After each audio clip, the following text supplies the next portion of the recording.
So, anyway, hello. Here we are, two grumpy old men who discuss You've got nothing science better fiction. to do. Nonsense. We have, there are crowds outside, reporters, Or bashing with on the flashes, banging the door, Yeah. all sorts of stuff. We've got loads throwing of things to do. Molotov cocktails. Yeah, all sorts of stuff that needs doing. But what we're going to talk about today, we're going to talk about a small number of books, which How they're preferable to large numbers of books. yes, Because they don't take up so much room. No, that's they true. don't trap dust. No, but they And that's it. yeah, Bye-bye. yeah. I mean, the idea, the initial idea of this video was books which made Graham M. Bray, the other grumpy old man. You've got a very grumpy old man here as well. And the idea behind that was that we would do a thing where Graham looked back at some of the books which he felt were formative. But before we go into that, let's talk a little bit about the thing about rereading and time changing us as human beings and as readers specifically. And we've both talked a little between ourselves about how sometimes you go back to things and you just don't get the same feeling out of them, or you just don't, they just don't have the impact. And the big one for me was Steppenwolf by Hermann Hesse, which I read probably when I was about 20, and had a massive impact on me. And I've tried to read it a few times since, and it just hasn't worked for me. And I think it's because I read it at just the right point in my life.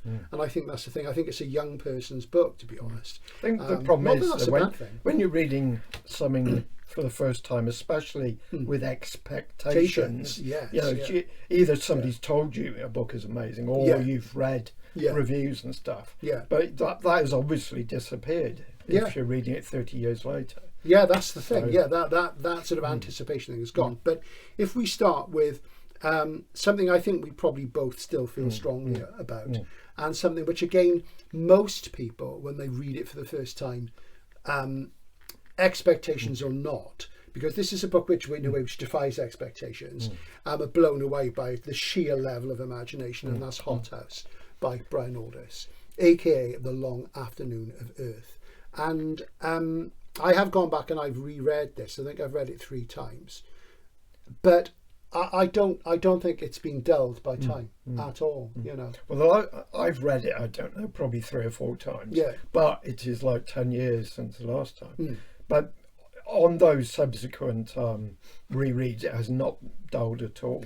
But then for me, you see, it's the world creation, the evocation of the jungles of the future Earth that is what is so strong, and those characters engaging in the adventure, the Odyssey. Yeah, I mean, Gren, the central character, if you're not familiar with this book, this is set in a distant future when the Earth has stopped revolving.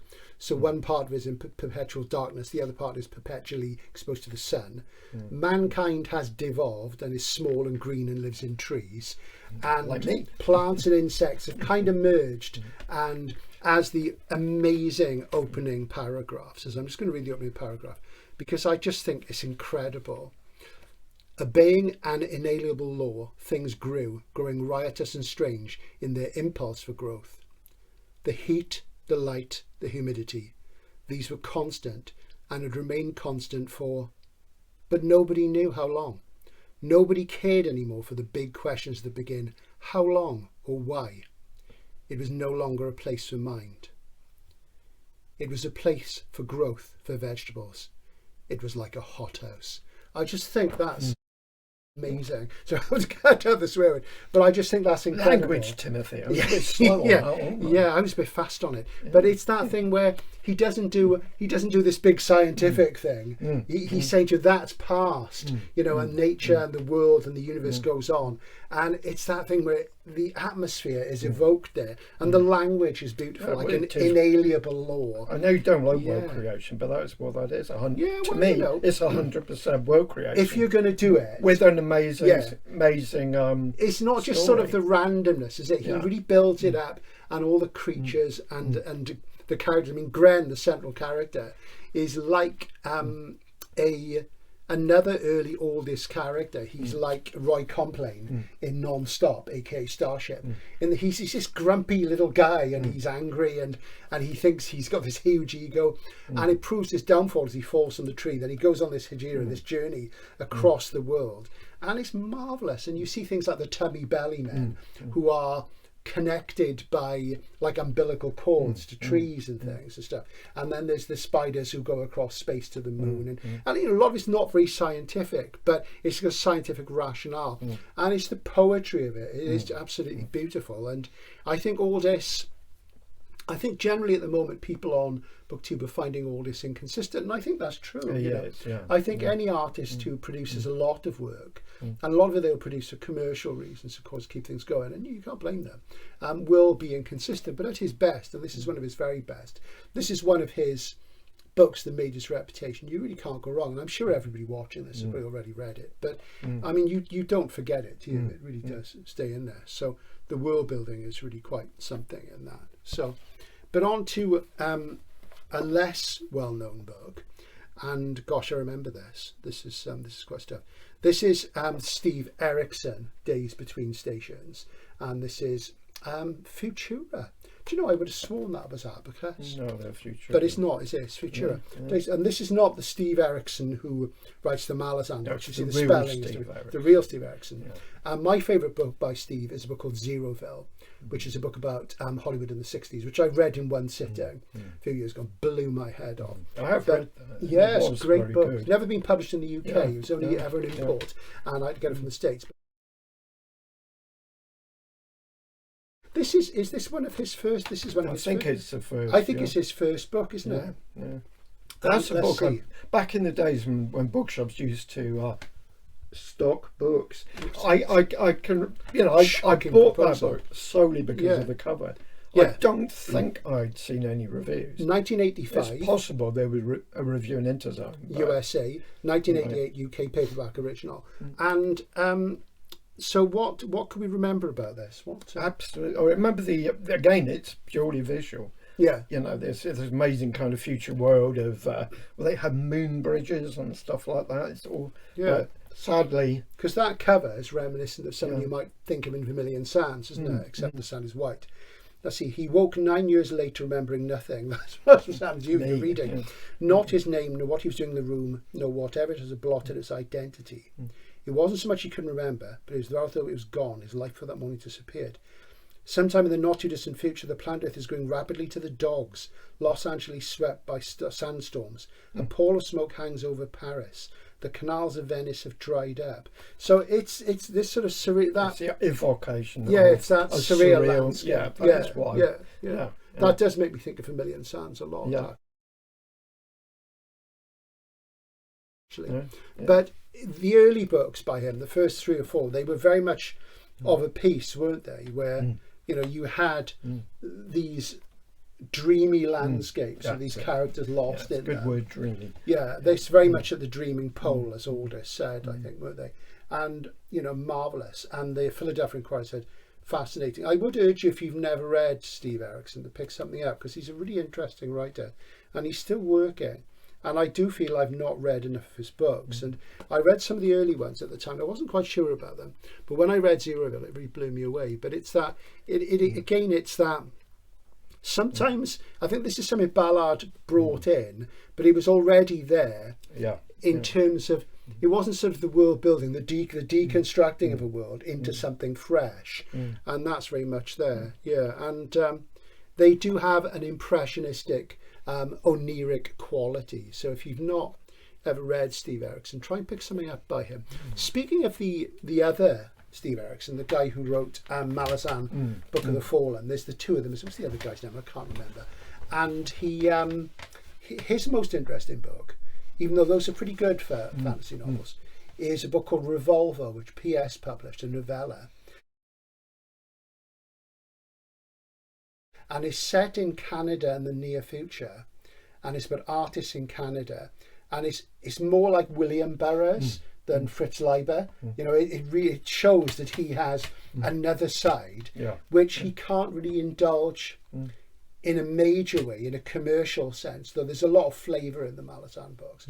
And that's a very interesting. Well, I did read at least the first one of those, maybe more than that. Gardens of the Moon, is it? Yeah. The problem is, again, I have no memories. Well, it's interesting because the good doctor, Tim, who one day will appear on the channel, he always says that what he likes about the Malazan book is that they have elliptical structure. The structure is quite complex. It's not just linear, you know. everything comes together, they go on the quest, and it's resolved. It's a lot more complicated than that. But you know, it's structural complexity is something you could aim for. Well, too thick to notice things like that. Absolute nonsense, dear boy. You're underrating yourself. But moving on to another absolute classic. Gosh, I remember this edition. This is absolutely beautiful, and it's Futura Orbit, isn't it? Almost all these books I bought new. Back in the day, the oldest one is second hand. Yeah, because that's an old one. But this I've got the other oldest is up where in I the can't 80s. reach it. And it's The Left Hand of Darkness. Again, a famous book, one that's had many mentions on the channel. But look at that. Isn't that absolutely gorgeous? Absolutely gorgeous. And this is a printing from 80s. reprinted in 1986. Future edition 81. So you bought that in 86 and you would have read that at the time. Yeah, thereabouts. And I mean, what can we say? What would you say? I know what I'd say, but what would you say about that? I was thinking that you were mentioning about authors linking to other authors. Obviously, the Storm Constantine pull one out now. is doing similar kind of things. Yeah, pop it in the screen, dear boy.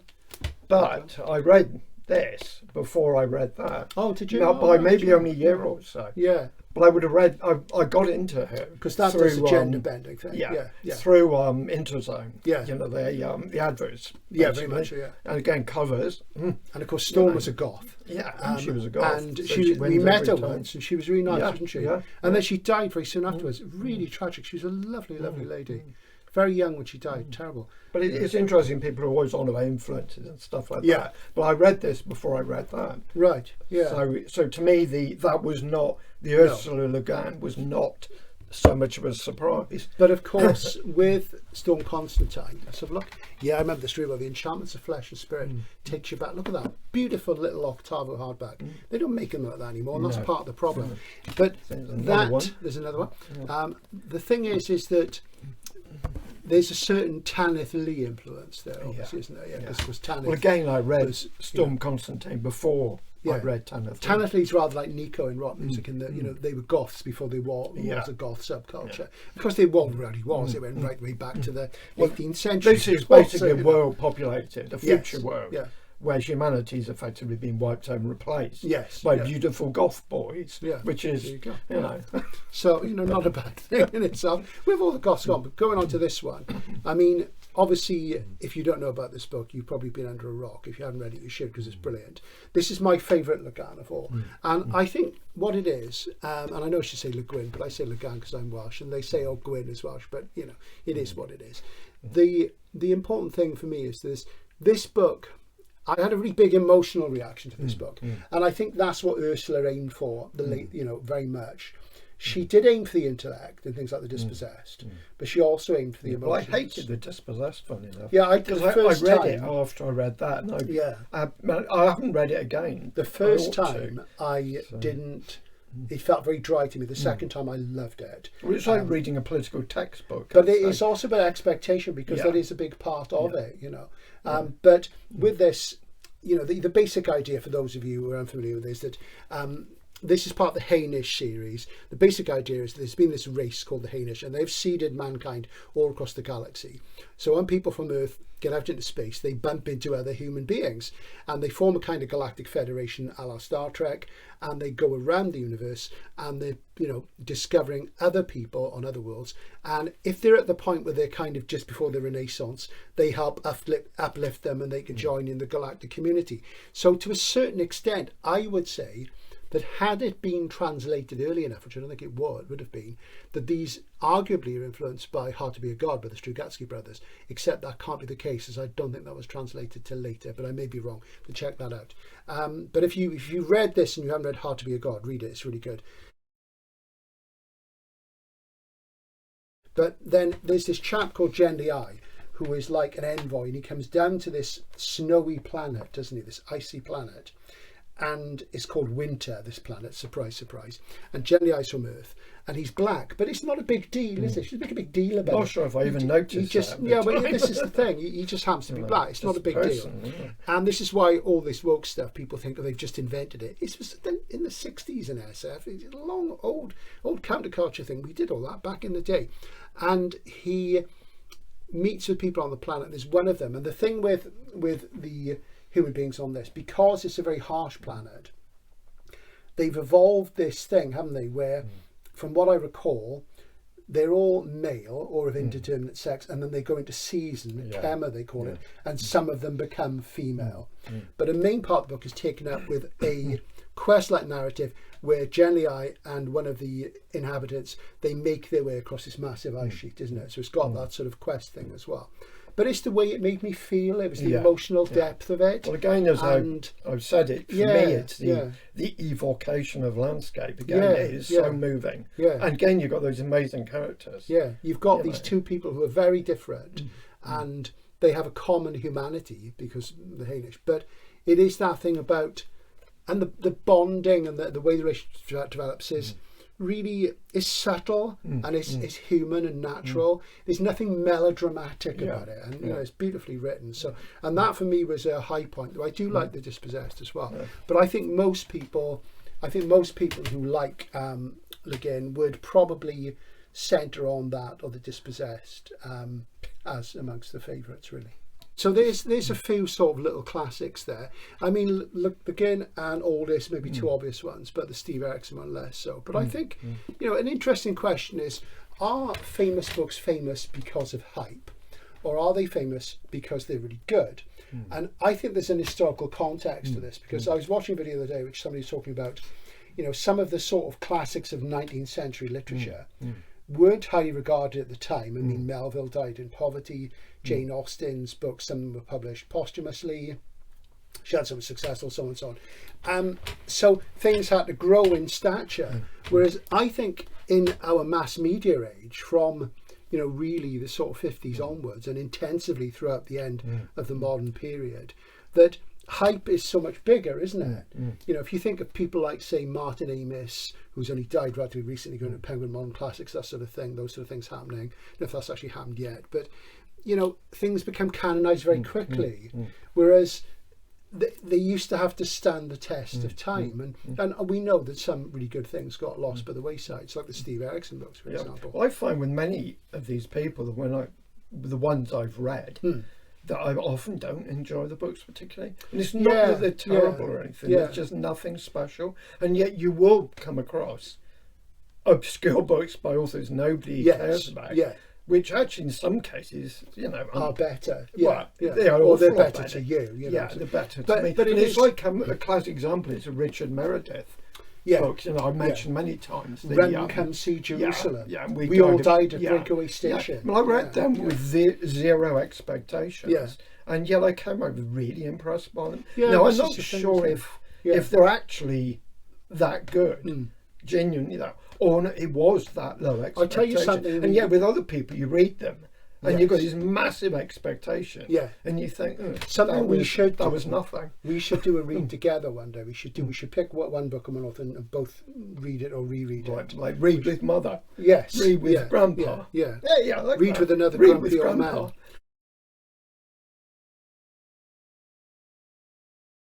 But read with the grumpy old man.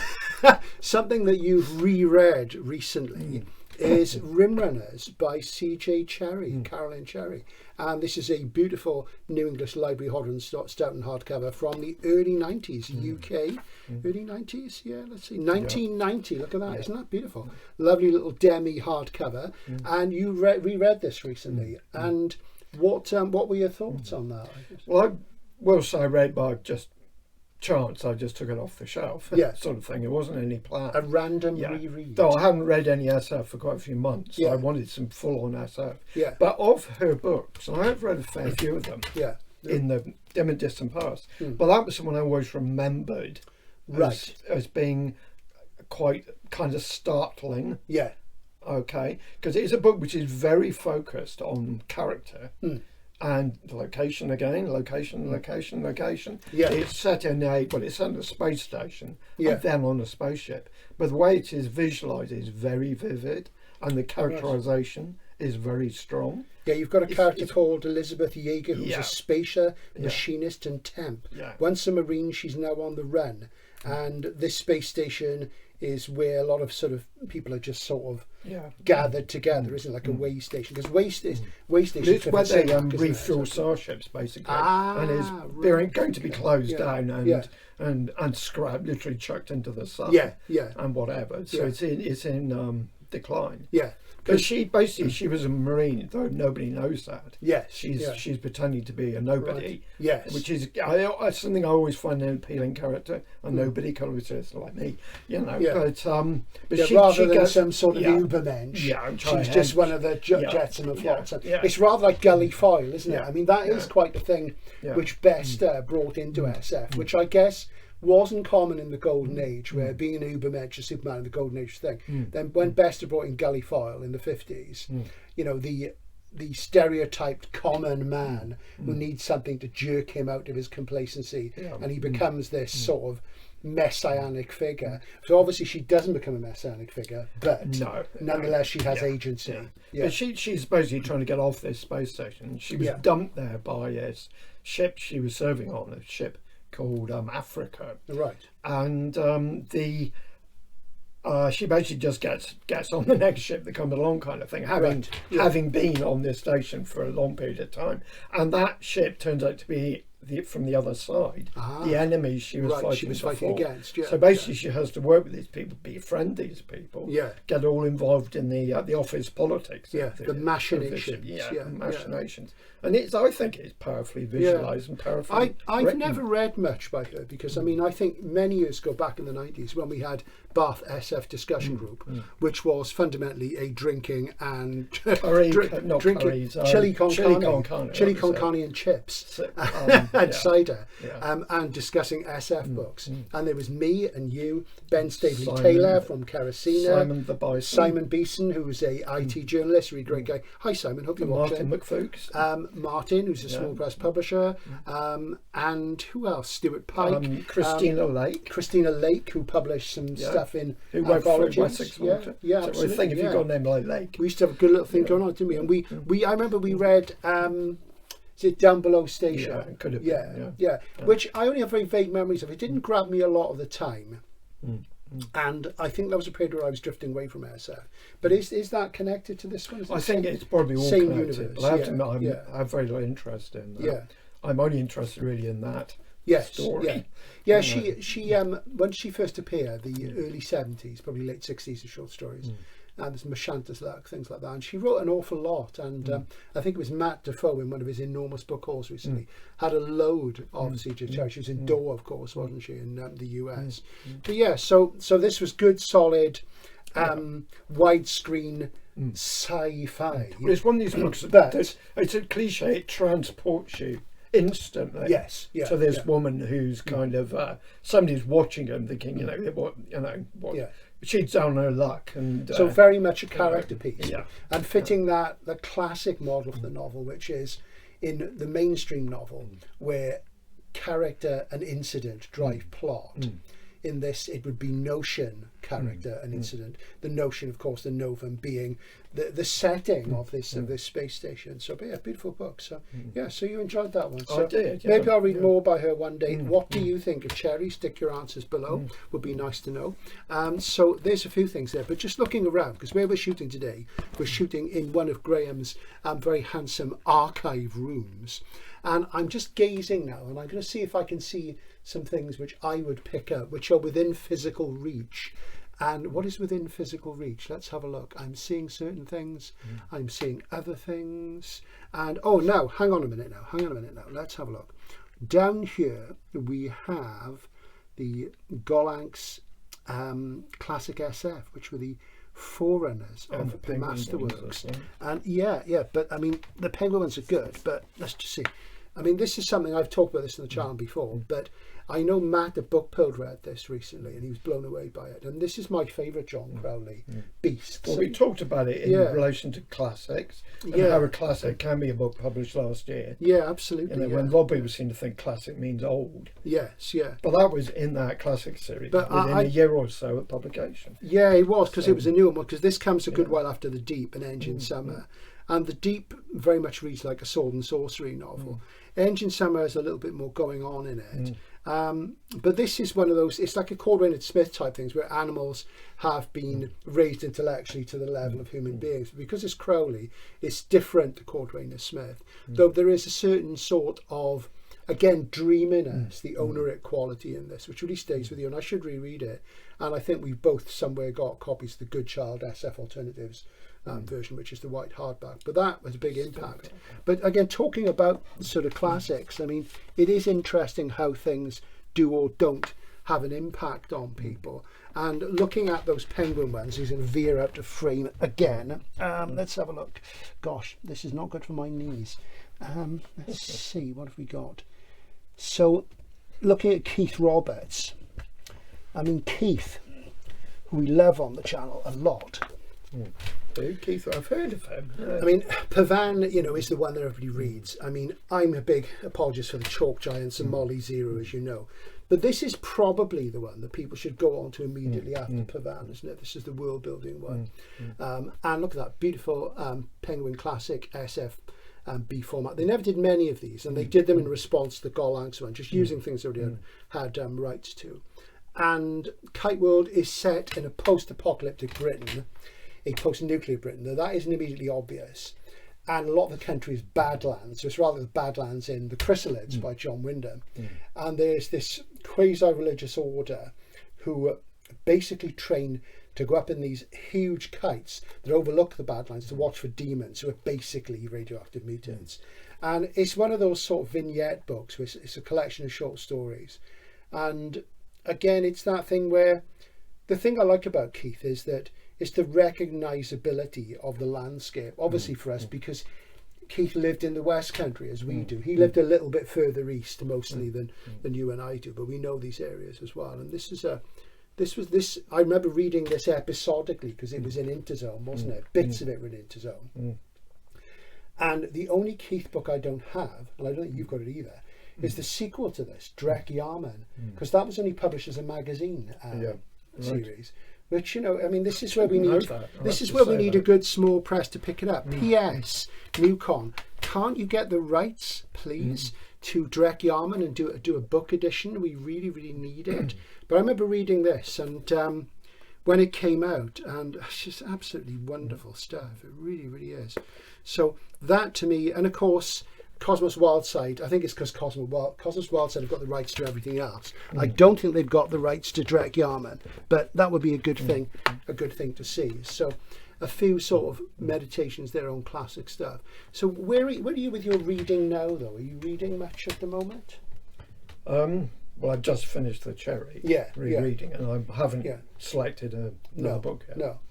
So, well, I'm reading a lot of Joel Lane at the moment, and I'm enjoying that, but I am finding that because they're short stories, there's 2 novels, I've read one of the novels, there's a lot of them, like a 300-page collection, and individually, if you read them one at a time, one every night or something, they probably have a bigger impact. But if you just read through, it's a bit like eating sweets, you know, you really enjoy them, but the dopamine hit gets less as you go through, not because of the quality of the product, it is the pure product, as John Kessel might say. When short stories are ultimately intended to be read individually. Absolutely, So